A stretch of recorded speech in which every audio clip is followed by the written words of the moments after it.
고립된 미해병대 공수보급을 통해서 살렸다고 해도 과언이 아니지 않겠습니까? 모든 종류의 보급품을 고립된 해병대에게 다 공수로 날라야 됐으니 그 수요가 엄청났는데요. 네. 그래서 이때부터 초스피드로 물류센터가 지어지고 일본 쪽 비행장에서 많은 일본인 노무자들을 고용해갖고 비행장에서 하나하나 저런 식으로 화물들을 꼼꼼하게 포장을 하기 시작합니다. 저거의 중요한 중간 기착지가 흥남 옆에 연포비행장이었어요.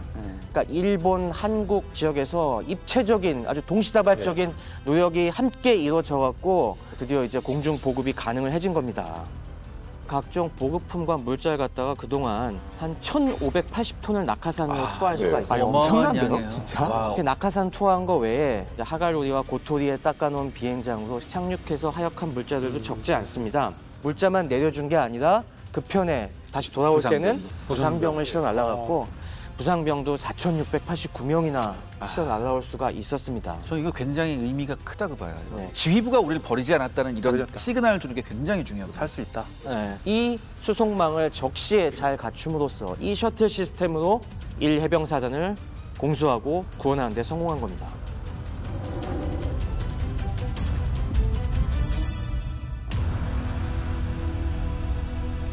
수송기가 하갈우리의 이착륙이 가능하면서 해병대가 이제 투입이 됐지 않습니까? 네.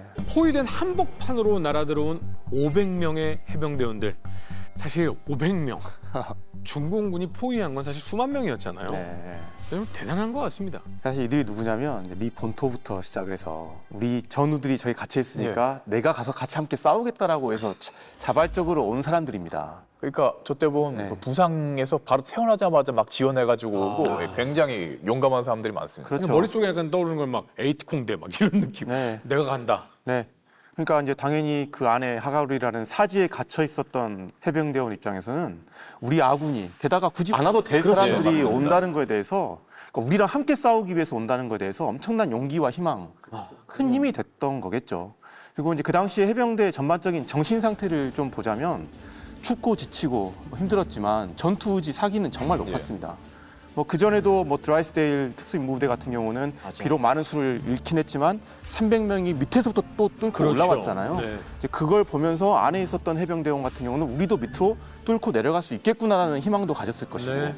스미스 소장이 밑으로 내려간다라고 하면서 또 사기가 또 올라갔고 거기에 이제 보급까지 계속 내려오면서 정말 많은 사람들이 우리를 도와주려고 하고 있구나. 네.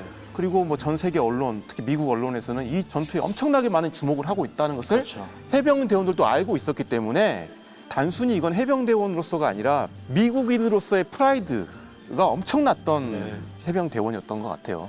자, 이제부터는 악몽 같은 장진호를 벗어나야겠죠. 미 해병대 하갈우리를 떠나 고토리로 향하는 과정 한번 짚어보도록 하겠습니다. 그러니까 지금까지 우리가 계속 보급하고 이런 것들이 어떻게 보면 이제 하갈우리에서 철수를 하기 위한 준비 과정이라고 좀 보시면 될 것 같아요. 그래서 5일까지 4,300명의 부상자를 수송기로 날랐고요. 12월 5일 날은 중공군에게 단 한 조각의 초콜릿도 남겨주지 않기 위해서 모든 물자를 다 소각을 시킵니다. 그래서 이제 하갈우리 철수 준비를 실적으로 이때 마쳤다.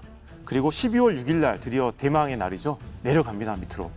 근데 미국은 낮에 가죠. 낮에 가죠. 중국군은 밤에 가고 그렇죠. 미군은 낮에 갑니다.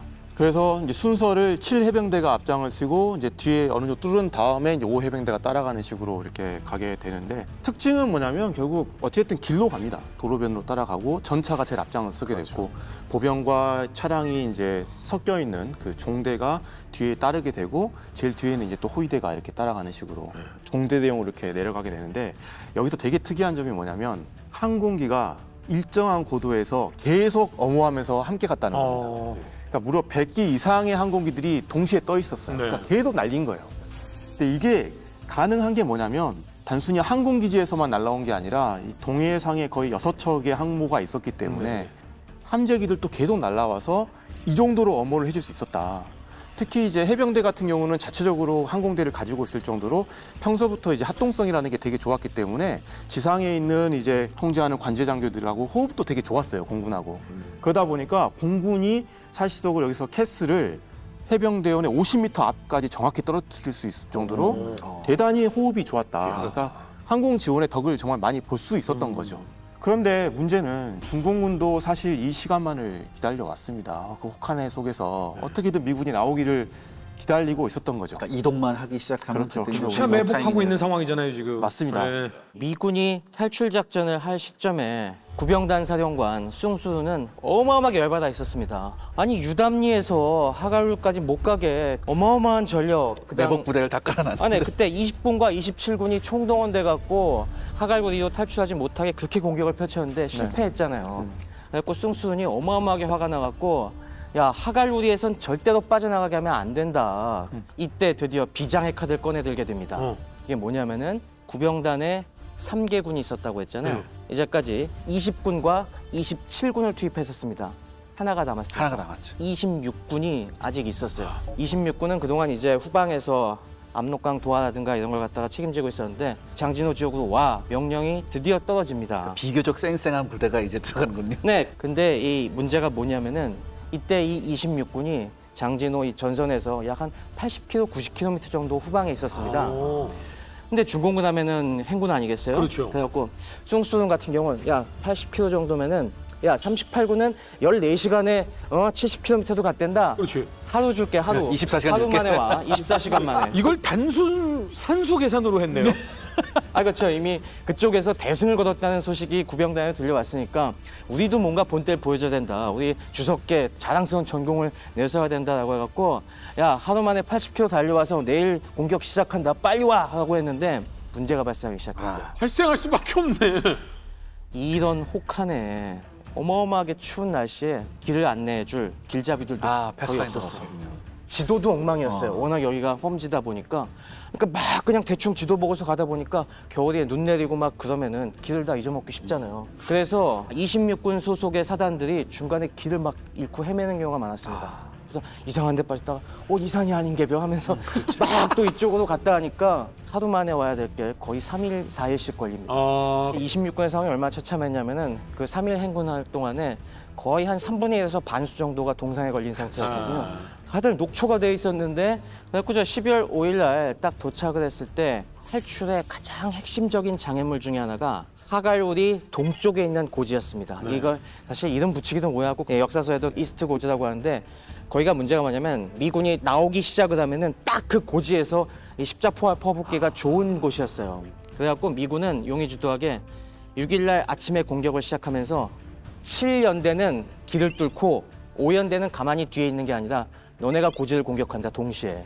그래서 고지에 있는 중공군을 동시에 소탕하면서 7연대는 그 사이에 길을 뚫는다. 이 작전으로 나간 거예요. 근데 2, 3일 동안 지옥을 경험하고 온 딱 그 26인데 거길 들어갔군요. 맞습니다. 26군의 88사단이 오자마자 다 지친 상태에서 그 고지에 들어앉아 있었는데 뭐야 쟤네들 탈출하려고 하네 하면서 동시에 해병 5연대가 와 하고 공격을 해들어오니까 저항을 제대로 못했어요. 결국에는 이러한 과정들을 계속 거치면서 이 낮 동안에 해병대가 5km를 이제 진격을 하게 됩니다. 그래서 이제 또 밤이 찾아오게 되죠. 밤이 왔군요. 네, 밤이 왔습니다. 이게 무슨 악귀들 나오는 애니메이션 보는 것 같아요. 우리는 공포 길로 영화 가고 같아. 낮에 가고 밤에 길 아닌 곳에서 나타나고. 맞습니다. 이거 완전 호러 영화 아닙니까? 네. 근데 그전 같으면 우리 해병대 어떻게 했어요? 밤에는 밤에는 안 정지했죠. 움직이죠. 네. 근데 이땐 달랐습니다. 그때는 가야 되니까. 네. 여기서 멈추면은 다 죽는다. 그렇죠. 그러니까 밤에도 우직하게 뚫고 나간다 해서 네. 야간 행군을 시도합니다. 네. 밤에도 간다. 근데 이때 이제 중공군 26군의 공격 강도가 당연히 높아지게 됩니다. 네. 특이한 부분은 뭐냐면 해병대가 여기서 진짜 조명탄까지 쏘면서 죽음을 각오한 저항을 하게 돼요. 게다가 그냥 단순히 돌파하려고 하는 게 아니고 그 주변에 중요한 감제 고지들이 있잖아요. 네네. 그걸 해병대가 공격합니다. 네, 역공을 펼쳐요. 돌격을 펼쳐갖고 네. 우리가 돌격하다 내려가야 되는데 쟤네들이 올라오네 하면서 굉장히 역공을 당한 경우 많습니다. 그래서 여기서 이제 고지 쟁탈전들이 계속 벌어지게 되죠. 그러니까 중공도 당황스러운 거예요. 당연히 쟤네들이 뚫고 가기에 급급하겠지, 아니면 도망가겠지 했는데 오히려 내가 있는 쪽으로 달려들어 버리니까. 그렇지. 설마 철수하는 부대가 저렇게 지독하게 싸울 줄 알았는 맞습니다. 게다가 여기서 또 선두에 있었던 전차 부대들 같은 경우는 네. 이미 고토리 앞에까지 왔었어요. 근데 뒤에서 우리 군이 당하고 있다는 소식을 듣고 다시 돌아와서 야. 또 공격해주기 위해 또 오는 거죠. 네네. 그래서 가장 그 치열한 전투가 벌어졌던 곳이 저 지도에서 보시면 빨간 원을 쳐놨던 이른바 헬파이어 밸리라는 곳입니다. 아. 지옥불 계곡이라는 곳인데 지난번에 드라이슬데드가 올라왔던 그렇습니다. 바로 그 드라이스데일 전투단이 거기서 참화를 입은 바로 그 지역에서 저기서 우리가 다시 한번 미군 애들에게 불벼락을 내려주겠다라고 했는데 해병대는 우리 심선영의 설명대로 결코 기가 죽지 않고 저걸 밤새 물리쳐냈습니다. 드디어 7일 오후에 본대가 고토리에 도착을 하게 돼요. 그래서 이 과정을 딱 보니까 38시간 동안에 18km를 남아한 거예요. 그러니까 사실 이걸 계산해 보면 시간당 약 한 500m 정도 전진을 했던 거죠. 그만큼 치열하게 계속 싸우면서 갔다.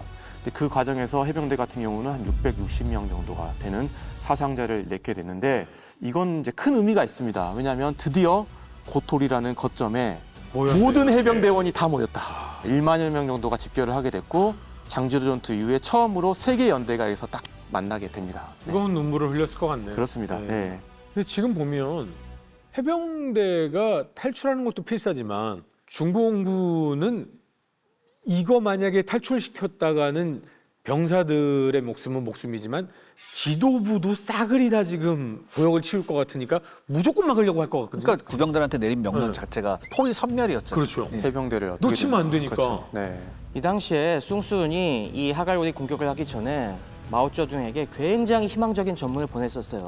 이 드디어 다 잡았습니다. 우리 끝장을 내겠습니다 하고 했는데 이거 못 잡고 보내면은 어떻게 되겠어요? 못 돌아가는 상황까지 나올 수 그렇죠. 있네요. 그러니까 당연히 필사적이었죠. 근데 지금 벌써 앞에서 잡으려다가 못 잡고 지금 발목이라도 잡아야 되는 이 상황인 거잖아요. 그렇죠. 뭐 어떻게 고육지책이라도 어떻게 나옵니까? 그러니까 이제는 뭐라도 해야 되는 상황인 거고 일단 해병대 상황을 좀 보면 해병대는 이제 고토리에 도착했잖아요. 네.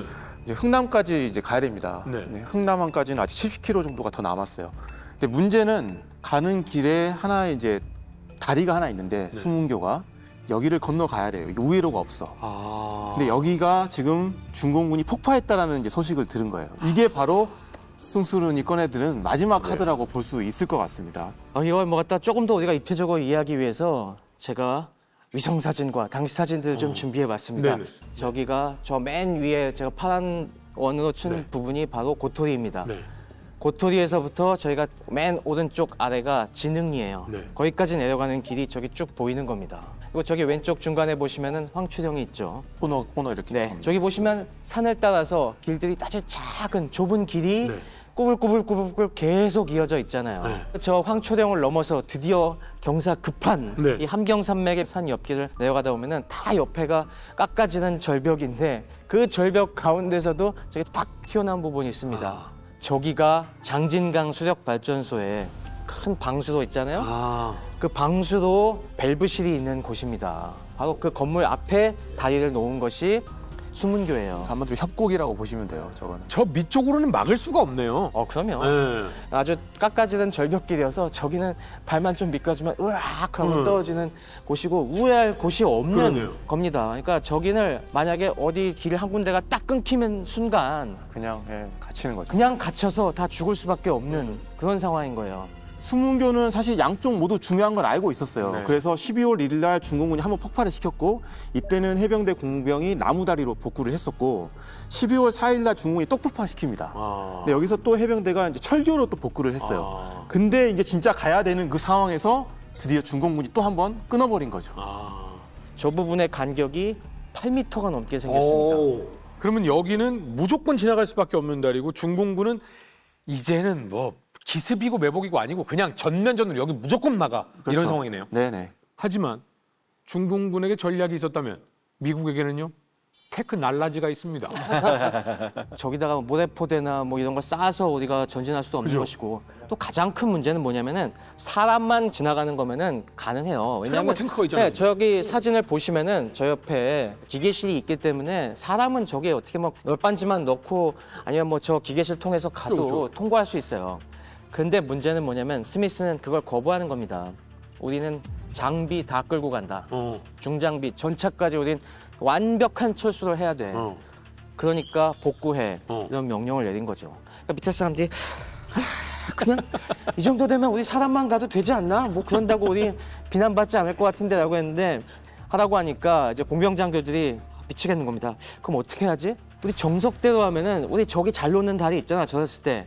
이게 뭐냐면 유명한 장관 조립교가 있죠. 네. 아, 이 얘기 나오면 혹시 공병단 나오신 분들은 막 치들 떨면서 막 그거 하실 텐데 이해가 안 되실까 봐 제가 소품 하나 준비해왔습니다. 자, 이런 겁니다. 혹시 이런 비슷한 사진으로 보신 것들 있죠? 철교. 철교도 이런 식으로 짓는 거지만 이런 식으로 중간중간에 가로대를 놔갖고 스러스트를 놔서. 이렇게 놓은 게 트러스 구조라고 하는데 이렇게 트러스 구조로 강화해서 아주 큰 무게를 갖다가 해도 무너지지 않는 이런 튼튼한 다리를 갖다가 우리가 조립식으로 만드는 기술을 이게 2차 세계대전 때 대량으로 보급이 되는데 역시 영국이 처음에 만든 영국의 베일이라는 사람이 만든 장관 조립교가 그래서 대량으로 보급이 됐죠. 그게 뭐 2차 세계대전 승리의 원동력이라고 하는데 근데요. 이런 걸 애들하고 같이 만들어서 이렇게 크리스마스 트리가 붙어 있는 거예요. 아닙니다. 제가 설명드리겠습니다. 제가 이거 최 박사님께서 설명한다고 하셔가지고 네. 육군사관학교 토목환경학과에 있는 교수님께 부탁해서 얻어온 겁니다. 육군사관학교 교재군요. 네, 근데 이게 생도들이 이제 실제 수업 시간에 만든 거라고 해요. 우리 생도들은 네. 이런 교재로 네. 대한민국을 지키는 우리 생도들을 네. 저는 응원합니다. 예. 감사합니다. 다시 한번 생도들에게 깊은 감사의 말씀을 네. 드립니다. 그리고 또 하나 문제가 있어요. 이게 조금 약간 부품이 많이 들어가니까 야 이거 다 놓다가는 이것도 좀 번거롭겠다. 당장 우리 급해. 내일 모레까지 우리 이거 나가야 돼. 라고 하니까 공병장교들이 또 생각한 게 야 그 대용으로 우리가 또 할 게 뭐가 있을까? 하다 보니까 아 그래 저기다 놓을 만한 게 있어. 부교가 있지 부교. 부교는 원래 그 강 위에다. 강 건널 때 쓰는 거. 네. 저도 그 생각을 했던 게 아니 어차피 저 8m만 건너면 되니까.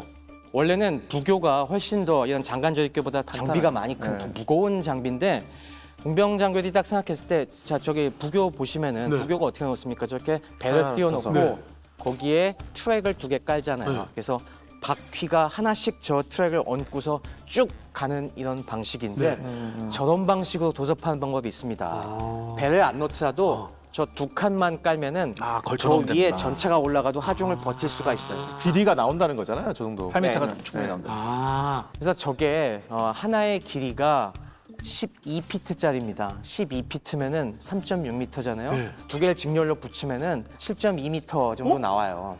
그럼 아까 그 길이가 간당간당하네요? 그렇네, 약간. 간당간당해요. 이게 폭파된 부분이 좁은 부분은 한 뭐 6m 정도고 좀 넓은 부분은 한 8m 정도인데 그 당시까지는 정확히 재본 건 아니니까 치수 야 저거 내가 보기에는 저런 식으로 우리 두 장씩 깔면은 저거 우리 통과할 수 있을 것 같아. 그러니까 저게 상상이 안 되는 분야에서 제가 비슷한 소품도 또 하나 갖고 와봤습니다. 이게 어떤 거냐면은 이런 거라고 보시면 돼요. 이거는 뭐 실제로 쓰던 거 가져오신 것 같은데. 네, 이게, 아, 다른 이게 이렇게 목적으로 접혀 쓰는 있어요? 건데 이런 식으로 두 장을 갖다가 이 사이에 핀을 하나 껴갖고 연결하면은 합치면 7.2m 정도 커버할 수 있는 겁니다. 그래서 이런 거를 다시 한번 오해하시지 마는 게 이렇게 가는 게 아니라 여기에 한 바퀴가 하나만 걸치는 이렇게 거죠. 걸치고 이렇게 두 장을 놔갖고 그러니까 총 이걸 넘어가려면은 상판이 몇 장이 필요하겠어요? 2개. 2세트, 4장이 필요한 거죠. 그래서 야 이건 4장을 우리가 어떻게든 받을 수 있으면은 이 수문교를 넘어갈 수 있겠다.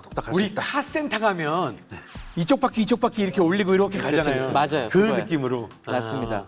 그래서 이 M2 부교 상판 4장을 갖다가 네. 이거 어디서 구해오면 되겠다. 공수로. 근데 생각해보세요. 이게 간단한 문제가 아니에요. 왜요? 전차가 지나갈 정도의 하중을 버텨야 되기 때문에 무겁겠네. 이거 한 장이 무겁네, 엄청. 거의 1톤입니다. 1톤 조금 넘어요. 그러니까 4장이면은 4톤이야. 아이고. 하나씩 하더라도 1톤짜리 화물을 비행기에서 떨어뜨릴 수가 있어야 됩니다. 공수로. 그러니까 이제 공병장교들이 미치겠는 거야. 저걸 어떻게 낙하산으로 떨어뜨리지? 우리 낙하산 있는 거 다 갖고 와봐. 그런데 저 당시 공수작전에 쓴 가장 기본적인 낙하산이 G1 낙하산이라고 해서 사람의 낙하산이 위에 이제 캐노피가 있지 않습니까? 제가 이것도 잘 혹시나 마침 제가 낙하산이 또 실물이 있어갖고 이건 좀 소형 낙하산인데 그쪽을 좀 펴주시면 네. 이게 캐노피지 않습니까? 여기 낙하산 줄이 있고 이 캐노피의 지름이 24피트, 7.2m 짜리인 G1 낙하산이 많이 있어요. 그래갖고 야 우리 그냥 이거 갖고 많이 매달면 되지 않을까? 그러면 이거 됐습니다. 하나가 보통 얼마 수송을 해요? 저게 보통은 한 130kg 정도 매다는 게 매뉴얼상 규정이 돼 있어요. 그럼 이걸 한 10개를 해야 돼? 야, 이거 10개는 좀 무리지 않냐 해갖고 계산해 보니까 이게 한 200kg 정도까지는 버틸 수 있을 것 같아, 하나당. 그러니까 좀 안전하게 6개를 매달아 보자. 그래서 12월 6일에 연포 비행장에서 실제로 저 C-119가 떠갖고 이 상판 한 장을 갖고 거기다 6개를 달아갖고 투하해봅니다. 투하해봤는데 실패했어요. 그거 안 될 것 같아요. 왜냐면 낙하산이 줄 거예요. 이렇게 잘 펴져서 이렇게 내려올 것 같지가 않은데요. 맞습니다. 6개를 달아놓으니까 문제가 뭐냐면은 워낙 가까이 붙어 있어갖고 떨어지다가 줄이 꼬여버리는 거예요. 네. 꼬여버려서 다 이게 펴지지가 않아요. 저희 낙하산 이제 훈련 받을 때도 준낙하선을 펴져 있는데 예비 낙하산 펴버리면 꼬여가지고 예, 사고 날 확률이 되게 높죠. 두 개만 서로가 상관하니까. 네. 2개만 있어도 위험한데 네. 6개를 달아놓으니까 이것들이 막 꼬이면서 다 펴지지가 않는 거예요. 네. 그러니까 그냥 다시 곤두박질 치면서 와장창 부서지는 거죠. 못 쓸 정도가 돼버리니까 아 이거 안 되겠다. 아니면 낙하산을 갑자기 크게 만들어야 되는 거예요, 엄청. 엄청 큰 낙하산. 맞아요. 네. 그래서 야 더 큰 낙하산 빨리 찾아와봐. 여긴 없는데요. 그럼 어디 있어 또 도대체? 혹시 하면서 일본에 전화해 보니까 제일 큰 규격의 G5 낙하산을 갖고 왔습니다. 그거는 이거의 지름이 2배예요. 48피트짜리.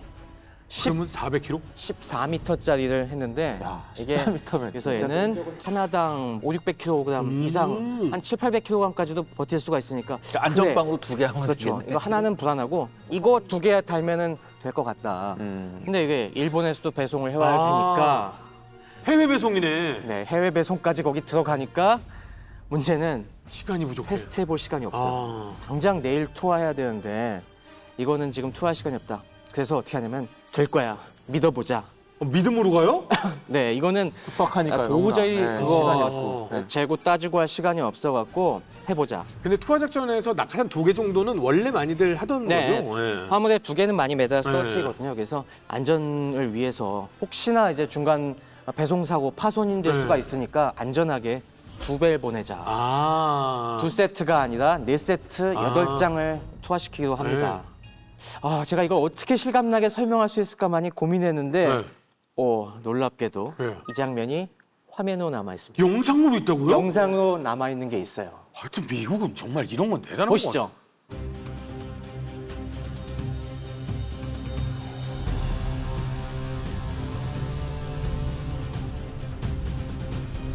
C-119쏘기 뒤쪽 본인들도 이거 모르니까 혹시 찍어 놓자 이렇게 하셨나 보다. 옆에서 따라가면서 찍는 거잖아요. 맞아, 이게 지금. 굉장히 네. 중요한 선례거든요. 정말 대단하다. 투하합니다. 자, 한 장 펴지면서 아직 안 펴졌어.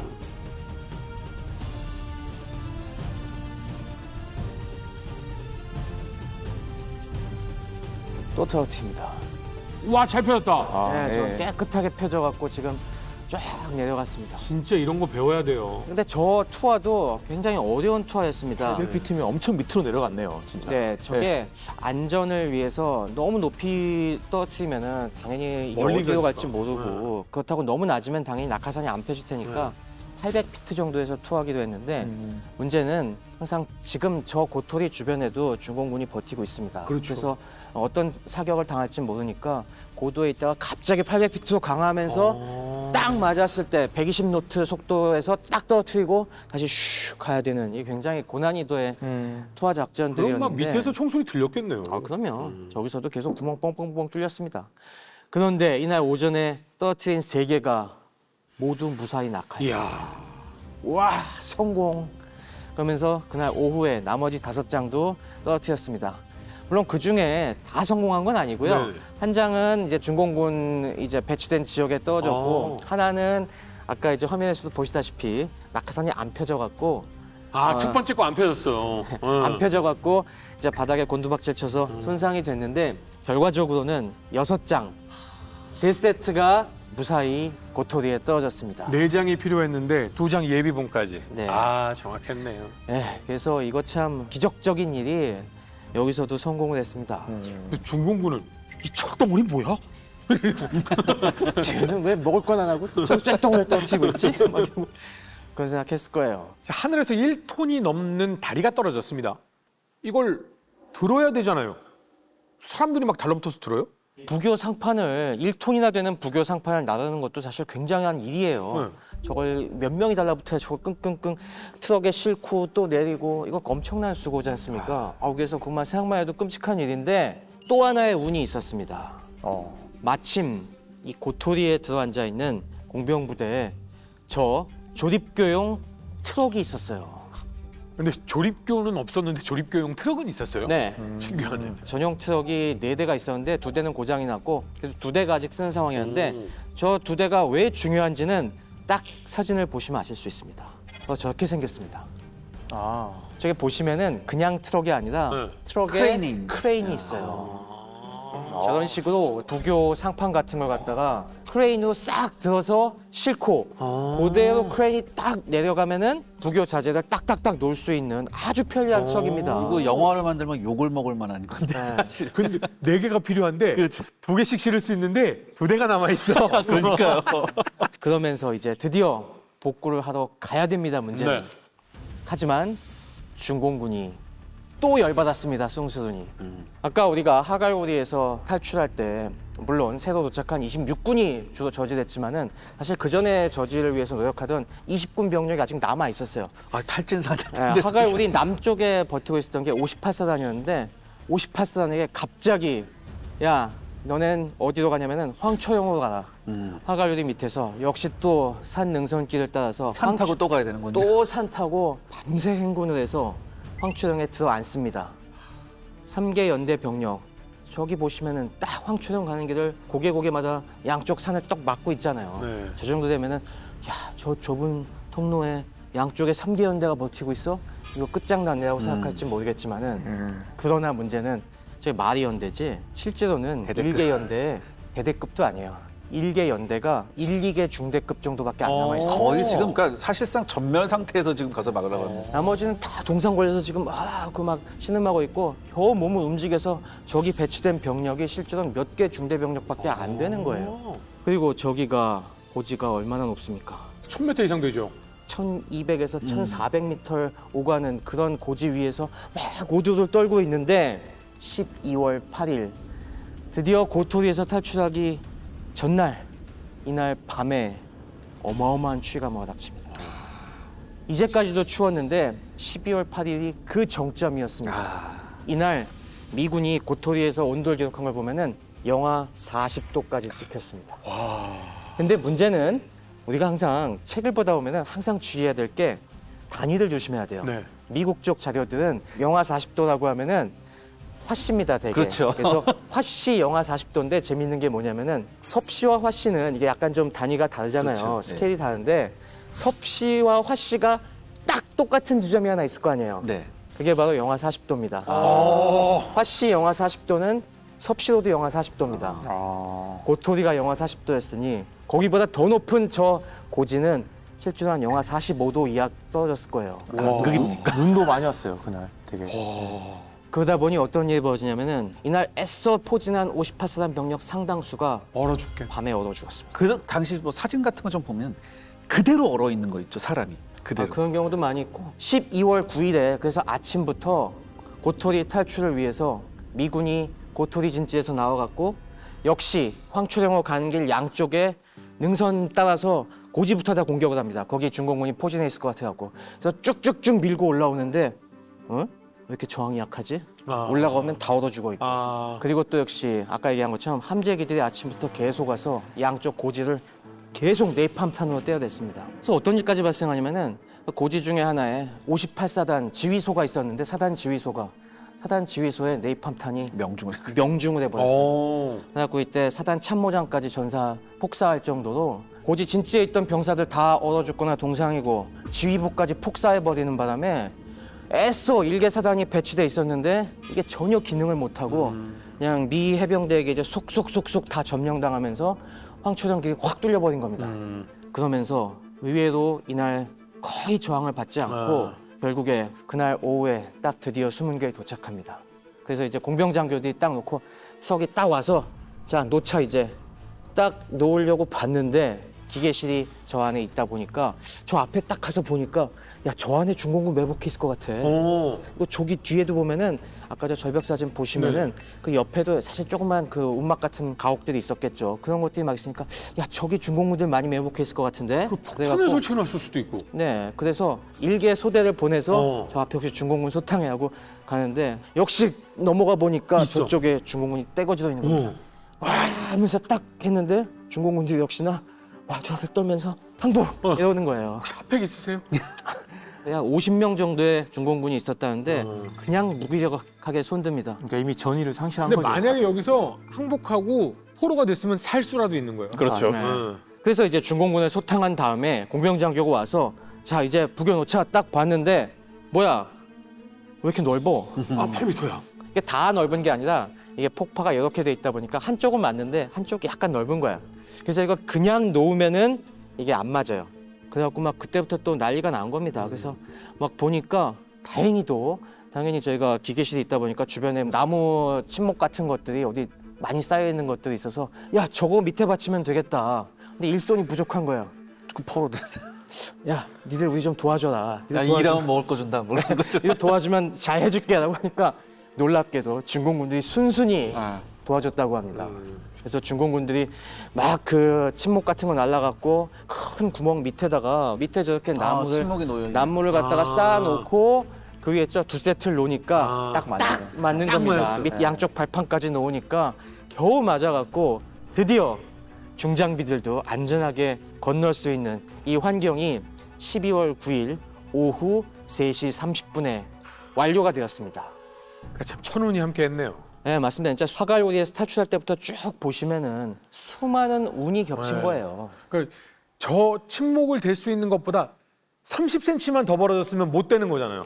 아, 그렇죠. 뭐 저기서 진짜 중공군이 독하게 마음 먹고 저걸 더 간격을 벌렸으면은 저것도 힘들었죠. 그러니까 공병이 얼마나 중요한지를 좀 깨달을 수 있을 것 같아요. 맞습니다. 그러니까 사실 우리가 뭐 보포기라고 해가지고 뭐 보병, 포병, 전차, 기갑 뭐 이렇게만 이야기를 하는데 통로 개척부터 시작해서 다리도 놓고 전투 전에는 뭐 지뢰도 없애고 오키나와 전투 같은 데 보면은 동물진지 다 폭파도 공병이 다 했잖아요. 그래서 공병이야말로 전투에서 가장 먼저 들어가서 나올 때는 또 폭파도 다 시키고 또 나와야 되고 그렇죠. 가장 또 나중에 나오는 정말 중요한 전투 병과라는 거를 좀 기억을 많이 해야 될 것 같아요. 이렇게 수문교를 응급 복구하는 사이에 가장 위험한 것은 건너는 상황입니다. 이 건너는 상황에 공격을 받는다. 이거 정말 위험하고요. 다리가 딱 끊겼다.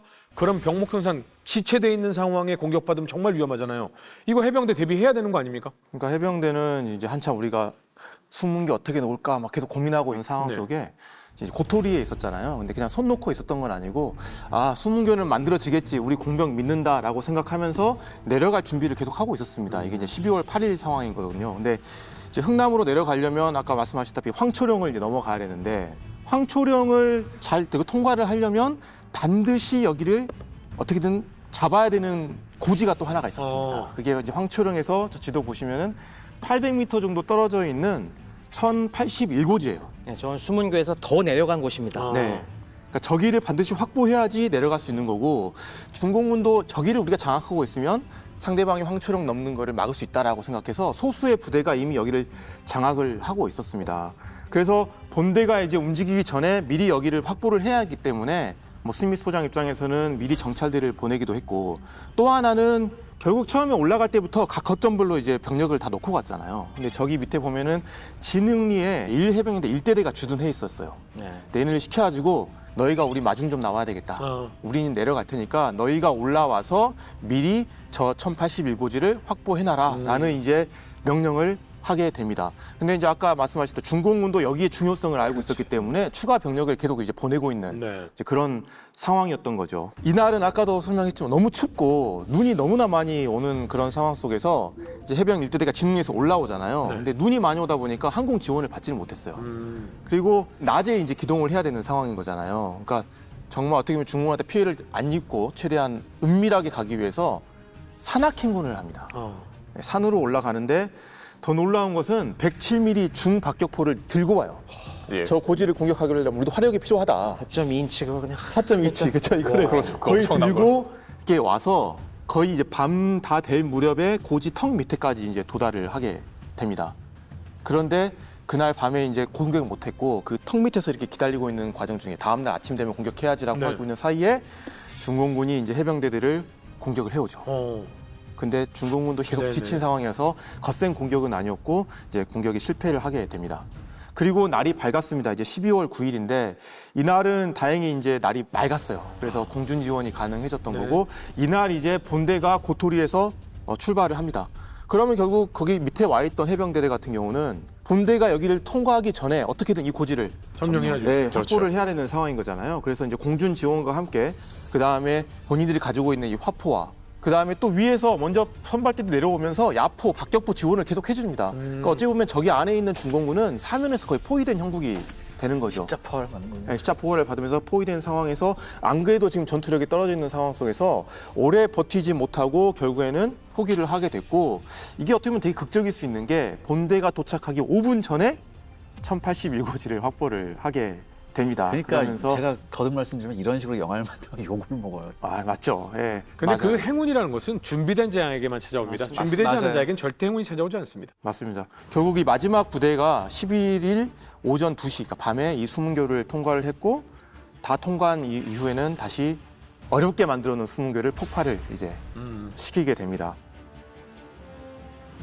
사실 이렇게 해서 1081고지까지 장악한 다음에 숭수군이 진짜 열받아갖고 마지막 카드, 최후의 카드로 그때 막 도착한 26군에 77사단을 여기다 또 밀어넣습니다. 역시 77사단도 길 잃고 와갖고 너무 추웠는데 얘네들 도착하자마자 고토리도 막 뚫렸고 황초용도 뚫렸고 1081까지 뚫렸단다. 하지만 아직 진흥리까지 가려면 멀었어. 얘들 빨리 계속 산 타고 가서 저 진흥리까지 가는 중간에 어떻게든 미군 애들 쓸어버려. 계속 압박을 하니까 77사단이 산악행군, 야간 산악행군을 미친 듯이 합니다. 아 근데 지금까지 다 산으로 보냈다가 다 아니 작살났잖아요. 그러니까 지금 봐세요. 미국은 지금 차량으로 길로서 빠르게 기동을 하고 있고 중국이 아무리 뭐 산을 잘 탄다고 하더라도 그걸 따라잡을 수 있겠어요. 게다가 병참도 없고 보급도 없는데 그렇죠. 그러니까 계속 발악을 하고 있는 거죠. 네, 이제는. 추후에 발악을 네. 해서 1081고지를 넘어서 기습을 했는데 근데 그때 기록을 읽으면은 정말 발악이라는 게 이런 거구나 하는 걸 많이 알 수 있어요. 그때는 너무 춥고 배고프고 힘들다 보니까 이거는 조직적인 퇴로 차단이 아니라 거의 산적질을 했습니다. 뭐냐면은 야 저기 보급 트럭이다. 저기 먹을 게 실려 있는 것 같아. 그러면은 그걸로 전의를 볶은 다음에 저거 하나 공격하면서 막 그 트럭으로 달려 들어가서 그 트럭을 점령하고 그 트럭에서 막 이것저것 먹을 거 꺼내갖고 그냥 다시 도망가는 도망가는 거야. 거예요. 네. 그런 그러니까 뭐 일들도 벌어져서 미군의 기록에 따르면 우리 아군의 후미에 대한 산발적인 공격을 했다 정도에 그친 거죠. 산발적인 공격이 이런 것들이었습니다. 산적질 같은 공격들이 네네. 이어지면서 사실상 숭수는 정말 땅을 치면서 실패했어. 이랬던 거죠. 그리고 이후에 이제 중공군은 이제 별다른 방법이 없어요. 그래서 피난민들도 이제 따라 내려오거든요. 근데 그 피난민들 사이에 숨어서 어떻게든 공격을 해보지만 이것도 다 실패로 돌아가게 됐고 결국에는 이제 12월 11일 낮에 오후 1시에 해병 1사단의 주력 부대가 진흥리를 통과했고 이날 저녁에 모두가 함흥에 이제 도착을 하게 됩니다. 사실상 이로써 장진호 전투가 마무리되는 거죠.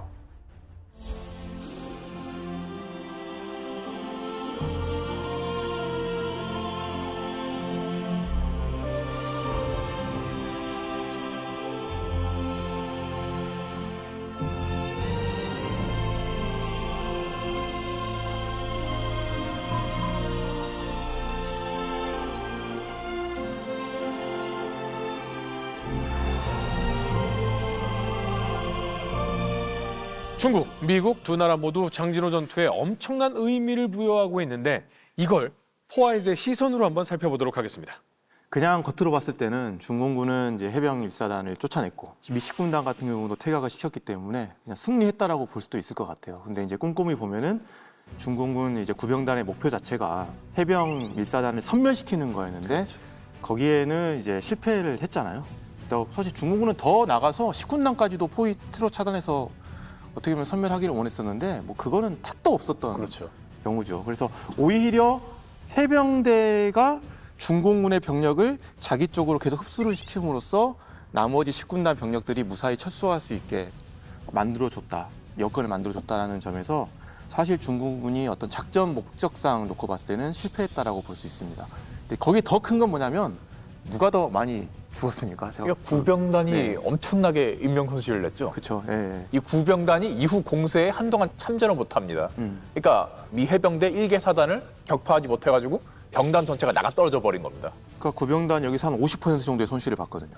그러면서 4월, 5월까지 공세에 참전을 못해요. 예. 그래서 만약에 구병단이 여기서 그 뒤로도 싸울 수 있었다면 이 6.25 전쟁의 판세가 어떻게 될 수 있을지 모른다는 거죠. 네. 근데 여기에서 이제 피해를 받았던 미 제2 해병사단은 재편성을 해서 다음해 초에 바로 실전에 투입을 되거든요. 그렇죠. 그렇죠. 해병대는 바로 투입됐고. 바로 그냥 중동부전선으로 올라오죠. 이 당시에 이 특히 중공군은 비전투 손실, 동상자가 너무너무 많았습니다. 비전투 손실까지 하면은 이 15만 병력 중에서 중국이 공식적으로 인정하는 것만 5만이 넘습니다. 사상자가. 네. 근데 아마 분명히 더 심했을 거예요. 그럼요. 비전투 손실. 그 제가 중국이 장진호 전선을 어떻게 보나 그 제가 조사를 해봤어요. 그러니까 중국 군사과학원 군사 역사 연구부가 편찬한 책이 있습니다. 항미 원조 전쟁사라고. 네. 여기에 그 얘기가 나와요. 번역도 아마 돼 있고 많이. 굉장히 많이 보셨을 텐데 거기에 이런 얘기가 나오더라고요. 지원군 제9병단은 강추위와 눈이 내리는 극단적인 어려운 조건 하에서 용감하고 완강하면서도 두려움 없는 혁명 정신으로 싸움을 했다.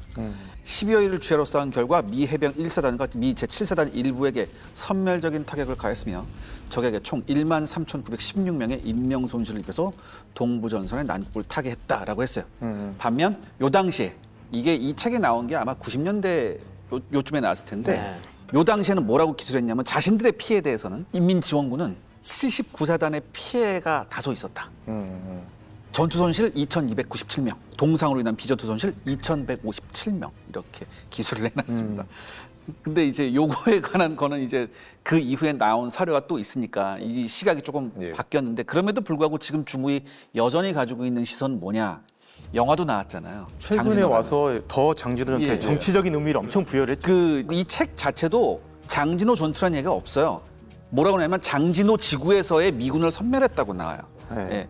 근데 구병단에 내린 명령이 뭐냐면 미 제1해병사단, 그다음 제7보병사단 뿐만 아니라 한국 수도와 기계보병사단하고 제3보병사단까지 다 묶어서 거기에 있는 모든 연합군을 그야말로 섬멸 포위하는 거였거든요. 그렇죠. 그리고 그때 마오쩌둥이 가지고 있던 굉장히 야무진 생각이 뭐였냐면 만약에 여기서 만 단위의 미군 포로만 잡으면 우리는 그러네. 분명히 굉장히 전쟁을 끝나게 일찍 끝낼 수 있었다니 이런 야무진 꿈이 있었는데 이 결과는 뭐 여러분들이 잘 아시다시피 그냥 꿈으로. 네, 지금 중국의 모습을 보면은 당시에 이제 군사적 실패를 어떻게 보면 이제 정치적인 승리로 계속 이렇게 미화를 시키려고 노력을 하는 부분이잖아요. 근데 장진호 전투는 미국에게는 당시에 오히려 군사적인 것보다는 정치적인 어떤 그런 의미가 좀 컸습니다.